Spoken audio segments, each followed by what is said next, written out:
जय हिंद। दोस्तों, आज हम बात करेंगे दिनकर जी की जो सबसे महत्वपूर्ण रचना है, संस्कृति के 4 अध्याय। संस्कृति के 4 अध्याय जो यूजीसी नेट के सिलेबस में लगा हुआ है, बहुत मोटी बुक है, लेकिन इसके कुछ पॉइंट जहां से हर साल परीक्षा में पूछा जाता है, उसी की चर्चा करेंगे। खास करके जो संस्कृति के 4 अध्याय बुक है, 1956 में प्रकाशित हुई थी और 1959 में ये बुक इतना फेमस हुआ था कि साहित्य अकादमी अवार्ड 1959 में इस बुक को मिला था। और एक बुक की बहुत बड़ी खासियत जो है, संस्कृति के 4 अध्याय की भूमिका तत्कालीन प्रधानमंत्री, उस समय के प्रधानमंत्री जवाहरलाल नेहरू संस्कृति के 4 अध्याय की भूमिका लिखे थे। आखिर उस भूमिका में जवाहरलाल नेहरू ने क्या बात कही थी और इस संस्कृति के 4 अध्याय बुक में है क्या, इन सब की चर्चा करेंगे। पूरी वीडियो को ध्यान से देखिएगा। अगर आज का वीडियो आपने देख लिया तो एक क्वेश्चन कहीं नहीं जाएगा, हर साल यहां से एक सवाल पूछा जाता है। दोस्तों, दिनकर जी ने संस्कृति के 4 अध्याय में भारत के संपूर्ण इतिहास के मर्म को उठाया है, खास करके कल्चर को। दिनकर जी का मानना है कि हमारा जो कल्चर है, किसी एक का प्रभाव इस पे नहीं है। आर्यों का सबसे ज्यादा प्रभाव भारतीय संस्कृति पर पड़ा है, लेकिन साथ ही साथ जब बौद्ध और जैन धर्म का उदय हुआ, बाह्य आक्रमण हुए, चाहे हून का आक्रमण हुए, सीथियन का आक्रमण हुए, तरतार का आक्रमण हुए, शक का आक्रमण हुए, कुषाण का आक्रमण हुए, इन सब ने हमारी संस्कृति को कुछ न कुछ प्रभावित किया है। इस्लाम भी कुछ न कुछ प्रभावित किया है। दिनकर जी इस्लाम से भारतीय कल्चर को पूर्ण प्रभाव को तो नहीं मानते हैं, लेकिन कुछ न कुछ प्रभावित जरूर मानते हैं। साथ ही दिनकर जी इसमें आर्यों के आगमन से लेकर के द्रविड़ संस्कृति, बुद्ध महावीर, इस्लाम का आगमन और अंग्रेजों का किस तरह भारत पर कब्जा हुआ, भारत अंग्रेजी कल्चर से हम किस तरह प्रभावित हुए, उन सब की चर्चा संस्कृति के 4 अध्याय में किए हैं। तो आज हम देखेंगे, चूंकि बिना टेक्स्ट पढ़े अब आपका नेट जीआरएफ नहीं होने जा रहा है, क्योंकि टेक्स्ट महत्वपूर्ण है। मैं भी क्लास में ओरिजिनल टेक्स्ट पढ़ाता हूं, और जो अगर आपके ओरिजिनल टेक्स्ट आप नहीं पढ़ रहे या कुछ किसी कोई कोचिंग वाले नहीं पढ़ा रहे हैं, तो रिजल्ट लेना भूल जाइए। क्योंकि ओरिजिनल टेक्स्ट से सवाल पूछे जा रहे हैं। पिछले 5 साल 2019 के बाद से क्वेश्चन को आप देखेंगे तो अधिकतर क्वेश्चन ओरिजिनल टेक्स्ट से पूछे जा रहे हैं। तो अब सवाल आता है कि क्या पढ़ा जाए। ओरिजिनल टेक्स्ट में अगर सब नहीं पढ़ सकते हैं, तो कम से कम भूमिका जरूर पढ़ के जाइए। भूमिका से एक सवाल जरूर रहता है। और चूंकि संस्कृति के 4 अध्याय की बात मैं कर रहा हूं, तो संस्कृति के 4 अध्याय की भूमिका जवाहरलाल नेहरू ने लिखी है, तो ये और भी महत्वपूर्ण हो जाता है। आखिर जवाहरलाल नेहरू ने संस्कृति के 4 अध्याय में क्या बातें की है, किन बातों पर इन्होंने जोर दिया है, उसी की चर्चा करेंगे। जैसा स्क्रीन पर आप देख रहे हैं, पहले ही की लिखा पेरे मेरे प्यारे मित्र और साथी दिनकर ने अपनी पुस्तक के लिए जो विषय चुना है, वो बहुत ही मोहक और दिलचस्प है। यह ऐसा विषय है जिससे अक्सर मेरा अपना मन भी ओत-प्रोत रहा है, और मैंने जो कुछ लिखा है उस पर इस विषय की छाप आपसे आप पड़ गई है। अक्सर मैं अपने आप से सवाल करता हूं, भारत क्या है। ये बहुत बड़ी बात जो है, सॉरी,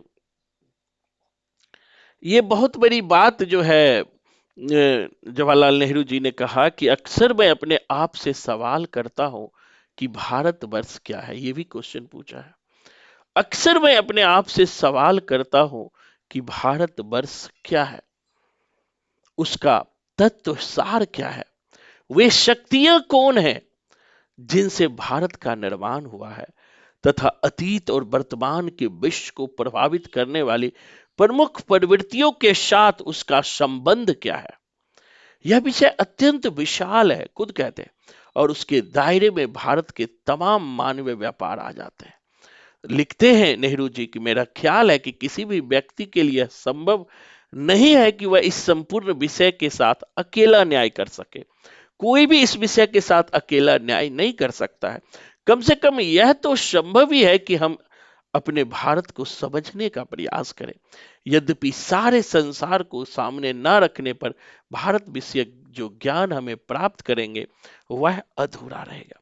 तो यहाँ पर यह बताने का प्रयास दिनकर जी ने कहा है कि इतने बड़े विषय को कोई एक व्यक्ति समेट नहीं रखता सकता है, लेकिन समेटने का जो प्रयास रहा है वह प्रयास उत्तम रहा है।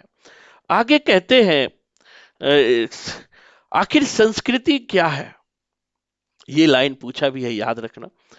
अब शब्दकोश उलटने पर परिभाषा, एक बड़े लेखक ने कहा है, संसार में जो भी सर्वोत्तम बातें जानी या कही गई है उनसे अपने आप को परिचित कराना संस्कृति है। स्थापना तर्क में यह भी सवाल पूछा गया है, संस्कृति क्या है। तो लगता है कि संसार भर में जो सर्वोत्तम बातें कही गई है उनसे अपने आप को परिचित कराना संस्कृति है। उनसे अपने आप को परिचित कराना संस्कृति है, ये बात कहते हैं। दूसरी परिभाषा में ये कहा गया कि संस्कृति शारीरिक या मानसिक शक्तियों का प्रशिक्षण, सुदृढ़ीकरण, विकास अथवा उनसे उत्पन्न अवस्था है। यहां पर ये बात कह रहे हैं नेहरू जी की संस्कृति क्या है, ये भी स्थापना तर्क में पूछता है। संस्कृति शारीरिक या मानसिक शक्तियों का प्रशिक्षण। संस्कृति क्या है, हमारे शारीरिक और मानसिक शक्तियों का प्रशिक्षण, सुदृढ़ीकरण या विकास अथवा उनसे उत्पन्न अवस्था है। यह मन, आचार अथवा रुचियों की परिष्कृति या शुद्धि है। सभ्यता का भीतर से प्रकाशित हो उठना है। संस्कृति क्या है, सभ्यता का भीतर से प्रकाशित हो उठना संस्कृति है। फिर संस्कृति के कुछ राष्ट्रीय पहलू आते हैं जिनकी चर्चा जो है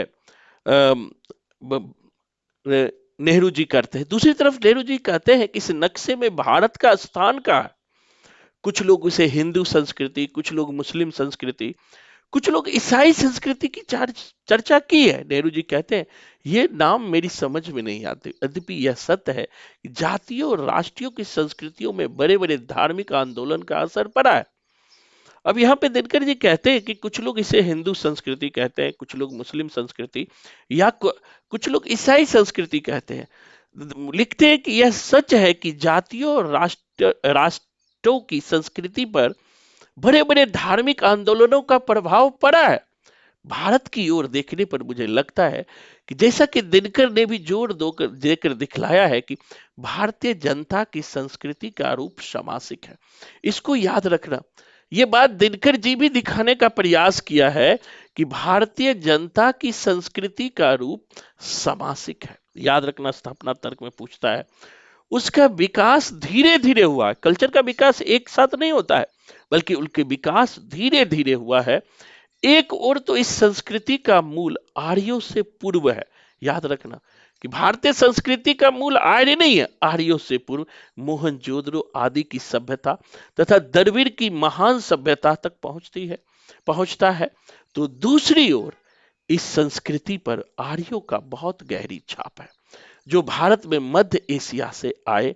पीछे चलकर यह संस्कृति पश्चिम से आने वाली, फिर समुद्र की राह से पश्चिम आने वाले लोगों को से बार बार प्रभावित हुई है। अब कहते हैं कि ये बात दिनकर जी ने भी कही और नेहरू जी भी कहते हैं कि भारत की संस्कृति जो है एक सामाजिक संस्कृति है, एक मिली जुली कल्चर है। और संस्कृति का मूल जो है आर्यों से पूर्व हड़प्पा सभ्यता, मोहनजोदड़ो की सभ्यता, द्रविड़ों की महान सभ्यता तक पहुंचती है। और इस संस्कृति पर आर्यों की एक गहरी छाप है। और ये आर्य कहां से आए थे, मध्य एशिया से आए थे। कहने बाद में चलकर जो भारत में आक्रमण हुए, उस आक्रमण का भी प्रभाव इस पर पड़ा था। तो इनको ध्यान में रखिएगा, यहां से बार बार सवाल पूछ लेते। अर्थात हमारी संस्कृति जो है धीरे धीरे बढ़कर अपना आकार ग्रहण किया। इस संस्कृति के समन्वय से समन्वय हुआ तथा नए नए उपकरण हमने आत्मसात किया। तो संस्कृति के संबंध में क्या दृष्टिकोण है, ये ध्यान में रखिएगा। आगे कहते हैं कि आज जो हमारे सामने प्रश्न है वह केवल सिद्धांतिक नहीं है, उसका संबंध हमारे जीवन की सारी प्रक्रिया से है और उसका समुचित निदान और समाधान पर ही हमारा भविष्य निर्भर करता है। आगे कहते हैं कि आगे नेहरू जी कहते हैं बहुत से मनीषी मार्क्सवाद और उसकी शाखाओं की ओर आकर्षित हुए और इनमें कोई संदेह नहीं कि मार्क्सवाद ने ऐतिहासिक विकास का विश्लेषण उपस्थित करके समस्या को सुलझाने और समझाने में हमारी मदद की। हमारी क्या की मदद की, हमारी सहायता की, लेकिन आखिर को वह भी संकीर्ण मतवाद बन गया। नेहरू जी कहते हैं मार्क्सवाद ने आम लोगों को जागरूक करने का प्रयास किया, लेकिन वो भी जो है एक संकीर्णतावाद, मानसिक रूप से वह संकीर्ण हो गया। जीवन की आर्थिक पद्धति के रूप में उनकी जितनी महत्ता हो, पर बुनियादी शंकाओं का समाधान मार्क्सवाद निकालने में असफल रहा है। तो ये बहुत बड़ी बात जो है नेहरू जी करते हैं। आगे कहते हैं इतिहास में कभी कभी ऐसा भी समय आता है जब परिवर्तन की प्रक्रिया उसकी तेजी को कुछ अत्यधिक प्रत्यक्ष होती है, लेकिन साधारणतः बाहर से उसकी गति दिखाई नहीं देती। परिवर्तन का रूप प्रायः निस्पंद ही होता है। जातियां जब अगति की अवस्था में रहती है तब उसकी शक्ति दिनों दिन छीन होती जाती है, उसकी कमजोरियां बढ़ती जाती है। परिणाम यह होता है कि उसकी रचनात्मक कृतियां, कलाओं और प्रवृत्तियों का क्षय होने लगता है। मतलब दिनकर नेहरू जी कहते हैं कि जब जातियां आपस में झगड़ती है, लड़ती है, तो या फिर अपने आप को सुपर समझती है, तो उसकी शक्तियां दिनों दिन छीन होती जाती है, कमजोर हो जाती है, जिससे कि रचनात्मक कलाओं का जो है अंत होता है और राजनीतिक दृष्टि से भी वह गुलाम बनना शुरू करता है। संभावना है कि भारत में संस्कृति के सबसे प्रबल उपकरण आर्यों और आर्यों से पहले के भारतवासियों, खासकर द्रविड़ों के मिलन से उत्पन्न हुए। अब यहाँ पर लिखते हैं नेहरू जी कि भारत में जो संस्कृति का सबसे प्रबल उपकरण आर्यों और आर्यों से पहले के भारतवासियों और खासकर द्रविड़ों के मिलने से उत्पन्न हुई। भारतीय संस्कृति जो है आर्यों से भी पहले द्रविड़ों को मिलन से उत्पन्न हुई। इस मिलन, मिश्रण या समन्वय से एक बहुत बड़ी संस्कृति उत्पन्न हुई, जिसका प्रतिनिधि हमारी प्राचीन भाषा संस्कृत करती है। संस्कृत और प्राचीन, पहलवी, ये दोनों भाषाएं एक ही माँ से मध्य एशिया में जन्मी थी, भी आई है। ध्यान रखना, ये पूछा गया है कि संस्कृत और प्राचीन पहलवी, जो पहलवी भाषा है, ये दोनों एक ही माह से मध्य एशिया में जन्मी थी, किंतु भारत में आकर संस्कृत ही यहाँ की राष्ट्रभाषा हो गई। मतलब कहने का मतलब ये है कि नेहरू जी कह रहे हैं कि जो संस्कृत जो भारत की राष्ट्रभाषा बनी प्राचीन काल में, वो पहले जो है कि जो संस्कृत और पहलवी का विकास मध्य एशिया में हुआ था और एक ही माँ के गर्भ से हुआ था। यह संस्कृत के विकास में उत्तर और दक्षिण दोनों ने योगदान दिया। सच कहा जाए कि आगे चलकर संस्कृत के उत्थान में दक्षिण वालों का स्थान प्रमुख रहा है। यानी कि संस्कृत के उत्थान में सिर्फ उत्तर भारत के व्यक्तियों ने नहीं योगदान दिया, बल्कि दक्षिण भारत के व्यक्तियों ने भी योगदान दिया है। तो ये सारे पहलुओं पर हमें ध्यान रखना। अब अब यहाँ पर लास्ट में नेहरू जी लिखते हैं, यह संभव है कि संसार में जो बड़ी बड़ी ताकतें काम कर रही है, उन्हें हम पूरी तरह से ना समझ सके, लेकिन इतना तो समझना ही चाहिए कि भारत क्या है और कैसे इस राष्ट्र ने अपने सामाजिक व्यक्तित्व का विकास किया है। उसके व्यक्तित्व के विभिन्न पहलू क्या है कि भारत ने किस तरह विकास किया है, उसके विकास के व्यक्तित्व का पहलू क्या है, कम से कम हमें इतना तो जानना चाहिए। आगे कहते हैं उसके व्यक्तित्व के विभिन्न पहलू कौन है, उसके सुदृढ़ीकरण कहाँ छिपी हुई है। भारत में बसने वाली कोई भी जाति यह दावा नहीं कर सकती कि भारत के समस्त मन और विचारों पर उसी का एकाधिकार है। भारत में बसने वाली कोई भी जाति यह दावा नहीं कर सकती कि भारत के कल्चर पर सिर्फ उसी का प्रभाव है, उसी का योगदान है। भारत आज जो कुछ है उसकी रचना में भारतीय जनता के प्रत्येक भाग का योगदान है।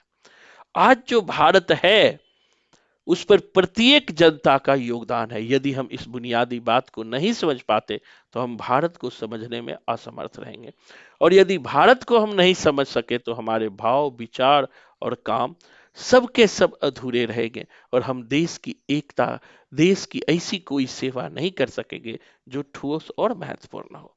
मेरा विचार है कि दिनकर की इस पुस्तक को समझने में एक हद तक सहायक होगी, इसलिए मैं इसकी सराहना करता हूं। आशा करता हूं कि इसे पढ़कर अनेक लोग लाभान्वित होंगे। ये 30 सितंबर 1955 में जवाहरलाल नेहरू जी ने ये भूमिका लिखी थी। तो अब मुझे पूरी उम्मीद है इसके विषय वस्तु आपको समझ आएगा। सबसे और दूसरी चीज, एग्जाम के दृष्टिकोण से आप ध्यान रखिएगा कि सबसे पहले संस्कृति के अध्याय कितने भाग में विभाजित है, उसके प्रकरण क्या है, यही से सवाल पूछता है। अ- अंदर जाने की जरूरत हमें नहीं है। जब भी सवाल उठाता है इसी के आसपास से सवाल उठाता है। जैसे प्रथम अध्याय में भारतीय जनता की रचना और हिंदी संस्कृति का आविर्भाव को बताया गया है। भारतीय जनता की किस तरह रचना हुई और हिंदी संस्कृति, हिंदू संस्कृति का आविर्भाव कैसे हुआ। अब प्रथम अध्याय को कितने प्रकरण में बांटा गया है ये भी ध्यान रखना। प्रकरण का नाम जरूर याद रखना। पहला प्रकरण में भारतीय जनता की रचना है।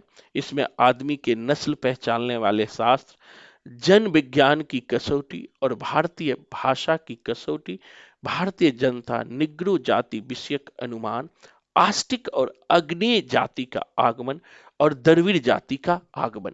तो पहले ही अध्याय के पहले ही प्रकरण में जो है किसी भाषा विज्ञान, जन विज्ञान, निग्रो, आस्ट्रिक, आग्नेय या द्रविड़ जाति के आगमन की चर्चा किया है पहले प्रकरण में। दूसरे प्रकरण में दोस्तों आर्य द्रविड़ की समस्याओं का चर्चा किया है। आर्य द्रविड़, आखिर द्रविड़ कौन थे, आर्य और द्रविड़ में क्या संबंध थे, देवासुर संग्राम, भूगोल, ऋग्वेद, इन सब की चर्चा दिनकर जी ने दूसरे अध्याय में किया है। इसको ध्यान रखिएगा। और तीसरे प्रकरण में, दूसरे प्रकरण में किया है। तीसरे प्रकरण में आर्यों और आर्यतर संस्कृतियों के मिलन की चर्चा की है कि आर्य क्या है, आर्योत्तर संस्कृति क्या है, आर्य और आर्योत्तर संस्कृति आपस में किस तरह मिले, उसकी चर्चा इन्होंने दूसरे अध्याय में की है, तीसरे प्रकरण में की है। तो अब ये याद रखना कि जो पहला अध्याय है, जो फर्स्ट अध्याय है, वह 3 प्रकरण में विभाजित है। वह 3 प्रकरण 1, प्रकरण 2 और प्रकरण 3। ये भी क्वेश्चन पूछ सकता है कि पहला अध्याय कितने प्रकरण में विभाजित है। तो पहला अध्याय दिनकर के संस्कृति के 4 अध्याय के 3 प्रकरण में विभाजित है। इसको याद रखिएगा। दूसरी तरफ अध्याय 2 चलते हैं। अध्याय 2 में दिनकर जी ने क्या बात कही है। अध्याय 2 में प्राचीन हिंदुत्व से विद्रोह की चर्चा की है। खास करके दूसरे अध्याय में बुद्ध महावीर की चर्चा है। बौद्ध धर्म, जैन धर्म की प्राचीन हिंदुत्व से विद्रोह, किस तरह से बौद्ध धर्म और जैन धर्म ने प्राचीन हिंदुत्व से विद्रोह करके अपने धर्म का विकास किया, उन्हीं की चर्चा दूसरे अध्याय में है। अब दूसरे अध्याय के में कितने प्रकरण है वो भी देखेंगे। पहले प्रकरण में बुद्ध से पहले का हिंदुत्व की चर्चा है। दूसरे प्रकरण में जैन धर्म की चर्चा है, इसको ध्यान में रखिएगा। और तीसरे प्रकरण में फिर बौद्ध धर्म की चर्चा है। चौथे प्रकरण में वैदिक बनाम बौद्ध मत। पांचवें में प्राचीन भारत और बाह्य विश्व है। पांचवें प्रकरण के दूसरे अध्याय में प्राचीन भारत और बाह्य विश्व, इसी साल का क्वेश्चन है ये, क्योंकि क्वेश्चन पूछा गया था कि प्रथम अध्याय में क्या है, तो एक ऑप्शन में ये भी दे दिया था, तो ये गलत हो गया। इसी दिसंबर 2023 के सवाल को देखना। प्राचीन भारत और बाह्य विश्व, ये दूसरे अध्याय के प्रकरण 5 में है, तो प्रकरण जरूर याद रखना। और दूसरे अध्याय में ही बौद्ध साधना पर शाक्त का प्रभाव है। सिर्फ आपको प्रकरण याद रखना है। मतलब कि पहला अध्याय जो था, मैंने बताया कि फर्स्ट अध्याय जो है, प्रथम अध्याय 3 प्रकरण में विभाजित है, और दूसरा अध्याय याद रखना 7 प्रकरण में विभाजित है। यहां से एक क्वेश्चन पूछता है, दिमाग में बैठा लीजिए, इससे अंदर नहीं जाएगा। तो इतना भी याद नहीं रखोगे तो JRF भूल जाओ, कम से कम विषय वस्तु भी याद करके नहीं जाओगे, समझ के नहीं जाओगे, तो दूसरे पर जो है दोष डालना शुरू करोगे। सबसे ज्यादा बेचारे भगवान है, उसी पे सब दोष डालते हैं। भगवान मैंने 16 सोमवारी किया, भगवान मैंने 15 व्रत रखा, 18 व्रत रखा, कोई कोई कहते भगवान जी मैंने बजरंगबली का 20 दिन पूजा किया फिर भी मेरा नहीं हुआ। तो भगवान जी भी कहते हैं कि पढ़ाई करो, पढ़ोगे तभी कुछ होगा। तो ये दूसरा जो अध्याय है वो 7 प्रकरण में विभाजित है। दूसरा अध्याय कितने प्रकरण में विभाजित है? 7 प्रकरण में। अब तीसरे अध्याय में देखो, हिंदू हिंदू संस्कृति और इस्लाम है। तीसरे अध्याय में हिंदू संस्कृति और इस्लाम है, और हिंदू मुस्लिम प्रश्न की भूमिका है। प्रकरण 2 में इस्लाम धर्म है, 3 में मुस्लिम आक्रमण और हिंदू समाज है, और इसी तरह से चौथा में हिंदू मुस्लिम संबंध है, 5वां में इस्लाम का प्रभुत्व है, 6ठा में भक्ति आंदोलन और इस्लाम है, 7वां में अमृत और हलाहल है, 8वां में सिख धर्म है, 9th में कला और शिल्प पर इस्लाम का इफेक्ट है, प्रभाव है 9 प्रकरण में। 10 में साहित्य और भाषा पर प्रभाव है, 11 में उर्दू का जन्म है, 12 में सामाजिक संस्कृति के कुछ और रूप है। तो इसको हमें ध्यान में रखना होगा। तो ये तीसरे अध्याय में ध्यान रखना, बहुत इंपॉर्टेंट बातें मैं बता रहा हूं।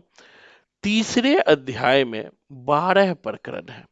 अभी हमने बताया कि फर्स्ट अध्याय में 3 प्रकरण, सेकंड अध्याय में 7 प्रकरण, और तीसरे अध्याय में 12 प्रकरण है। ये प्रकरण भी पूछा है मिलाने के लिए, भी आई है, तो इसे वीडियो देख करके रोक करके लिख लेना। यहां से हर साल सवाल पूछा जाता है, और एक सवाल फिक्स होता है। मुझे पूरी उम्मीद है कि अपने पैर में कुल्हाड़ी खुद नहीं मारोगे, पड़ोसी तो चाहता है या पास ना करो। तो खुद फेल करने का मन है तो टेक्स्ट मत पढ़ना, फेल कर जाओगे ऑटोमेटिक। तो टेक्स्ट पढ़ना जरूरी है, उस टेक्स्ट में भी भूमिका को समझना, उस भूमिका का कितने अध्याय है, कितने पार्ट्स में विभाजन है, इसको समझना जरूरी है। तो संस्कृति के 4 अध्याय में पहले अध्याय में 3 प्रकरण है, दूसरे में 7 प्रकरण है, तीसरे में 12 प्रकरण है। और हर अध्याय का क्या नाम है वो याद कर लोगे तो सोने पर सुहागा। और हर प्रकरण का क्या नाम है, फिर तो आपका JRF फिक्स है, अगर इतना करके चले गए तो। और नहीं जाओगे तो निराला जी की एक कविता याद रखना, वो है दुख ही जीवन की कथा रही, क्या कहूं आज जो नहीं कही। बच्चे यही करते हैं, हर बार फेल करते हैं, लेकिन फिर भी कभी अपने अंदर की कमियों को नहीं देखते हैं। अब देखो चौथा अध्याय में क्या है, भारतीय संस्कृति और यूरोप। चौथे अध्याय में दिनकर जी ने भारतीय संस्कृति और यूरोप की चर्चा की है। मेरे पीछे मूल टेक्स्ट है, जो बात मैं कह रहा हूं ओरिजिनल मूल टेक्स्ट की बातें कर रहा हूं। ये नहीं कि वो जो टीचर की तरह कोचिंग में नोट्स मिलते हैं या फिर मार्केट में बुक मिलते हैं जिससे 5% भी सवाल नहीं पूछे जाते हैं, उस बुक की मैं बात नहीं कर रहा हूं। मैं ओरिजिनल टेक्स्ट की बात करता हूं, पढ़ाता भी टेक्स्ट हूं और बात भी उसी का करता हूं, इसी कारण इतना रिजल्ट होता है। अब चौथे अध्याय में क्या है देखिएगा, चौथे अध्याय में भारतीय संस्कृति और यूरोप है। चौथे अध्याय में जो है पहले प्रकरण में भारत में यूरोप का किस तरह आगमन हुआ, पुर्तगाली, हॉलैंड, फ्रांस, अंग्रेज का भारत में आगमन चौथे अध्याय में दिखा गया। और अंग्रेजों के आगमन के बाद किस तरह शिक्षा में, एजुकेशन में क्रांति आई, मैकाले रिपोर्ट सारे आए। तीसरे में ईसाई धर्म और भारतीय जनता, चौथे में हिंदू नवोत्थान, पांचवा में ब्रह्म समाज को भी लिया है चौथे अध्याय में। महाराष्ट्र में नवोत्थान किस तरह हुआ महाराष्ट्र में, उसकी भी चर्चा किया है। सातवां में आर्य समाज। आठवां में थियोसोफिकल सोसाइटी और ब्रह्म समाज। नवा प्रकरण धर्म के जीते जागते स्वरूप पर परमहंस रामकृष्ण मिशन।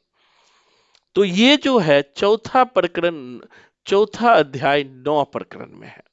तो अभी तक हमने आपको कराया पहला में 3 प्रकरण, दूसरा में 7 प्रकरण, तीसरा में 12 प्रकरण और चौथा में 9 प्रकरण है।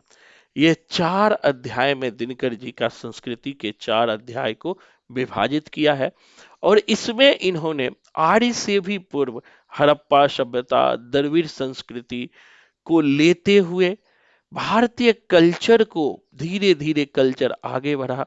बौद्ध धर्म, जैन धर्म आया, फिर इस्लाम का आगमन हुआ। चौथे में वो अंग्रेजों के आगमन का क्या क्या भारत की शिक्षा पर प्रभाव पड़ा, ब्रह्म समाज पे पड़ा, आर्य समाज पे पड़ा, थियोसोफिकल समाज पर पड़ा, रामकृष्ण मिशन का किस तरह हमारे कल्चर पर प्रभाव पड़ा है, इन सब की दोस्तों चर्चा की है।